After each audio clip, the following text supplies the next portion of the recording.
especially if there's weather or if it's a sloppy road game. We've seen the Steelers just give him massive usage rate, and it's why when you play something like daily fantasy, when Le'Veon Bell gets going, he's always at the higher end of the salary because he's a guy that has such a high floor because he's going to get a ton of yardage, a ton of touches. They're going to use him in the pass game, and he probably feels like, hey, if I'm going to go in there and do that and I get hurt again, I'm hurting my chances of getting a long-term deal and being able to become a free agent and maybe get a big deal for the next 2 years, because I think that's what teams are going to look at. They're going to probably guarantee him a lot of money up front because they know how many years does this guy have left doing what he's done for the Steelers. We've just seen that is not a good recipe for running backs to have that much utilization, that many carries, that many touches on them as they start to age. They just don't age well. So I blame it on the Players Association because they have put their players in this position to impede their ability to become free agents. Le'Veon Bell should be the highest paid running back in the league, no doubt, and he should have a longer-term deal and some security. I agree with him on that point. But the players allowed this tag to be collectively bargained in, so it's on them. If you want to be in this league, you have to abide by this. So I put probably a little more blame on Le'Veon Bell at this point because he's part of the Players Association. The players could revolt and say that they want this out, and they could give up something to the league and probably get that out. The owners are always willing to look to get something back. That's really what this comes down to, is if they really want to do what's best for their players, they'll stop with this franchise tag. Maybe it's a 1-year thing, and then they automatically become free agents. There's got to be a better way than this because, again, we talked about the Steelers there, that their window is closing because Bell is gone. That ship has sailed. Unless the Steelers offer him more money than anyone else, which I don't think they're going to do, he's out of there. Ben's going to be another year older. Antonio Brown's into his 30s. Where's it going to come from? James Conner's not going to have a game every single week like he did against a Browns defense that's building and is young. He's just not going to do it every single week.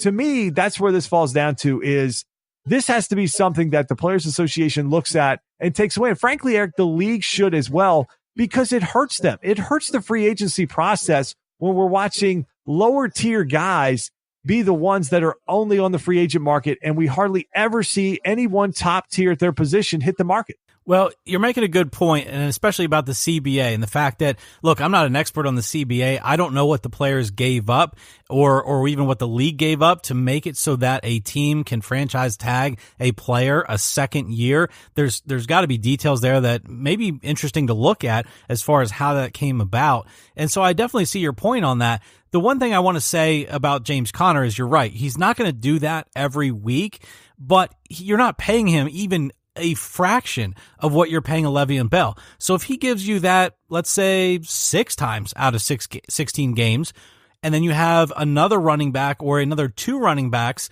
that, again, can sort of fill those gaps and provide you with a full rushing attack, sort of like the Eagles did last year when they got Jay Ajayi for like a bag of chips and a soda from the Dolphins. And then, he partnered up with LeGarrette Blount, who they really weren't paying all that much to. They had hopes on having Sproles for the whole year, but they had an entire rushing attack that they were paying much less to than $20 million a year that you're paying Le'Veon Bell, or that he wants to get paid.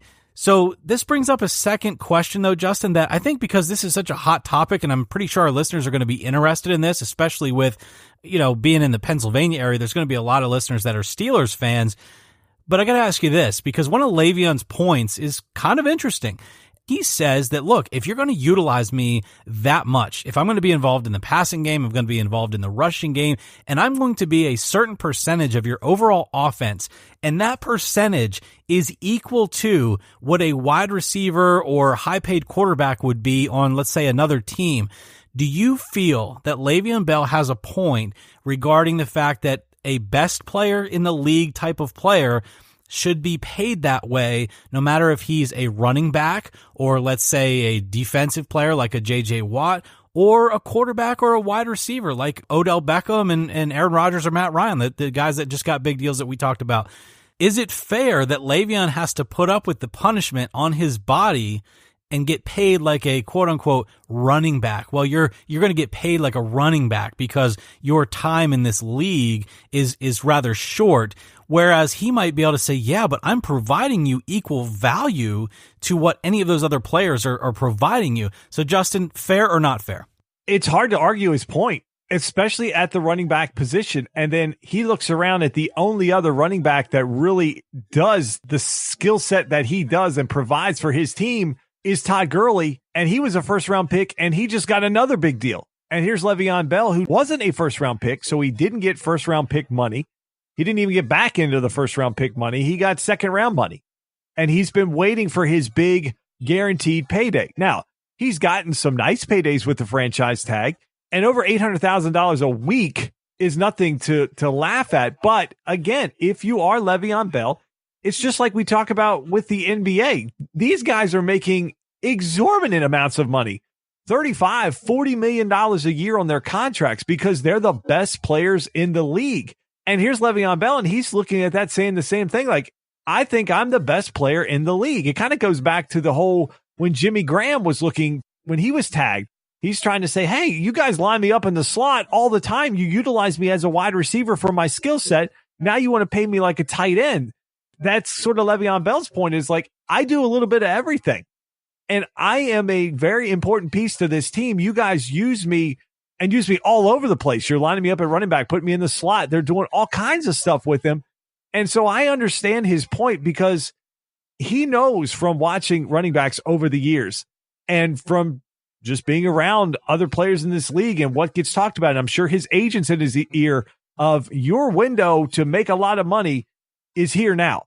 You've got a couple good years left, and then you're gonna be like every other one of these guys. So I think Le'Veon Bell looks at even a guy like Devontae Freeman and sees even the contract he got, but it's nothing like what Le'Veon Bell feels like he brings to his team, because even Freeman has Coleman sitting behind him that shares the workload. That doesn't happen with Pittsburgh. They feature one running back. Even this week, James Conner, I hope that man's got his cardio up because he got utilized and he got a ton of touches for them.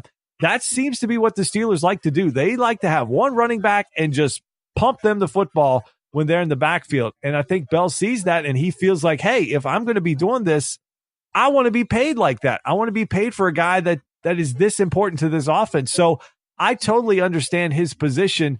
And again, if they feel like James Conner is a guy at his salary that can do a decent amount of what Le'Veon Bell can do, and they can use that money and go out and get something else, you kind of wonder, like, why didn't they make a move? Why wouldn't they have looked to trade him, get some kind of draft capital back, and just roll with Conner and someone else? Instead, now they've got this situation that's obviously affecting the football team. It's affecting the locker room, and we don't know when Le'Veon Bell is going to show up. So they're going to be sitting there waiting. The fans are going to be waiting. This is going to be a topic that gets discussed every week. It's just a distraction in a league that only gives you 16 games.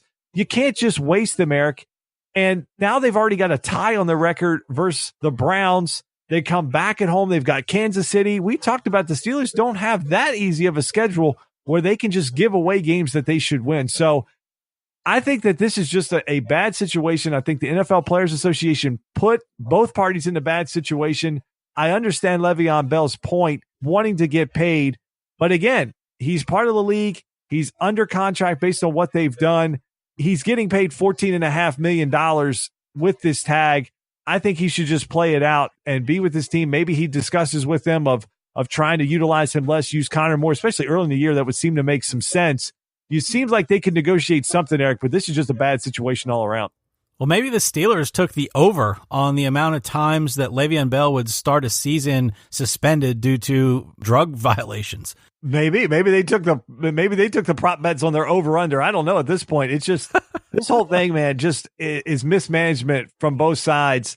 I just can't believe, if you're an agent of Le'Veon Bell, how it works out to just be like, hey, let's just give up $800,000 plus paychecks every single week just to prove a point. Must be nice, right? I'd take it. Well, that's going to close us out for segment one. When we come back in segment two, we'll talk about the topic that grabbed everybody. Nike came out of nowhere with a new campaign, and that got the pot stirred again. We'll also talk about the Buccaneers situation. Is there a quarterback controversy that's going to be on the horizon here in 2 weeks? And we'll talk about big news in NASCAR, a shakeup we discussed a few weeks ago. It's happened. We'll break that down and more when we come back.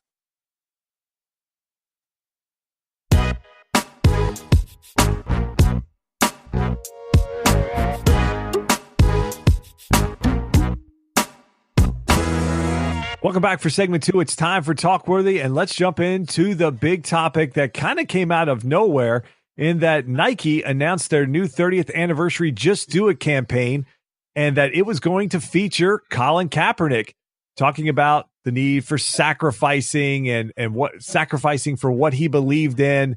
And this was a whole campaign. It kind of came out of nowhere. Darren Ravel talked about on Twitter that Nike did not let the NFL know that this was going to be happening. And again, Nike is the official uniform provider to the NFL. That was a $1.1 billion contract that they signed to be the official merchandise provider to the NFL. So Nike is a partner with the owners, even going sort of against them in the fact that Colin Kaepernick has a pending lawsuit that is out there for collusion versus the league, and the fact that he doesn't have a job in the NFL at this point. So, Eric, this got things stirred up. Both sides of this debate, the right and the left, kind of going at it about this, everybody making their feelings known. Nike is a gigantic company that up until a week or so ago, most people didn't even think about. They just like the fact of they make comfortable shoes, or you like the product, or do you like what Nike does in terms of athletic apparel.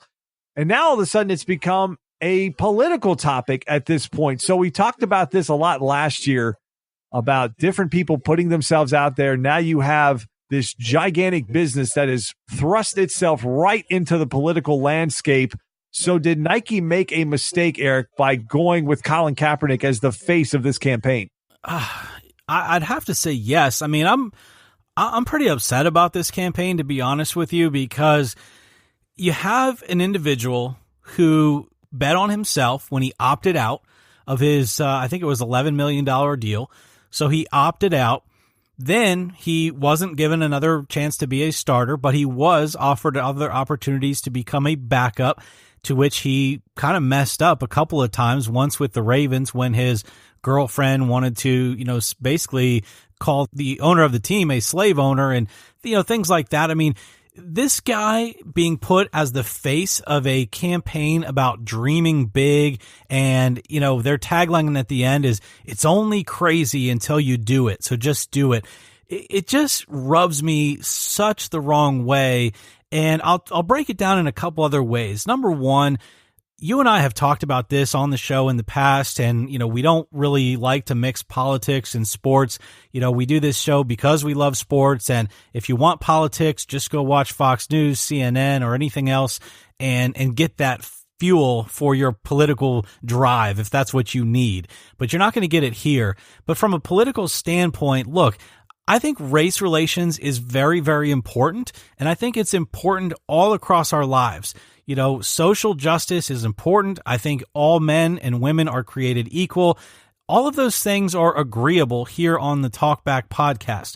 So it's important that I lay that foundation, because I do have a couple of things to say that, look, I don't think this really is about racism anymore. I don't even think it's about the flag anymore. I think it's now about which side are you on and which side are you going to join for the next election. And things like this ad, they do nothing but continue to divide the country because, well, you're one of those people that doesn't like the ad. Oh, you're one of those people that does like the ad. So you are a white guy who's not racist, and, well, you don't like the ad, so you must be a white guy that is racist or a bigot or whatever. And these things, they just have not enough context to be dividing us in that manner. Not only that, I wanted to say to Nike, how stupid do you think I am? You begin the commercial with this young man, this young boy is going into a wrestling match, and he doesn't have any legs, and he's about to take on an opponent, and he's dreaming big. That's great. You have also, Shaq Griffin in the commercial, who is now in the NFL. Just a phenomenal football player. So on one of his arms, he doesn't have a hand, and he's a successful NFL player now, first year in the league. He dreamed big, and he got to the NFL. You have other highlights here in the commercial. I'm not going to go through them all. You see surfers surfing on these 85-foot waves, the record-breaking wave from a little while back. You see LeBron James opening up his school and, being a community leader. That's great. All of those things in and of themselves are fantastic. I'm glad that people want to dream big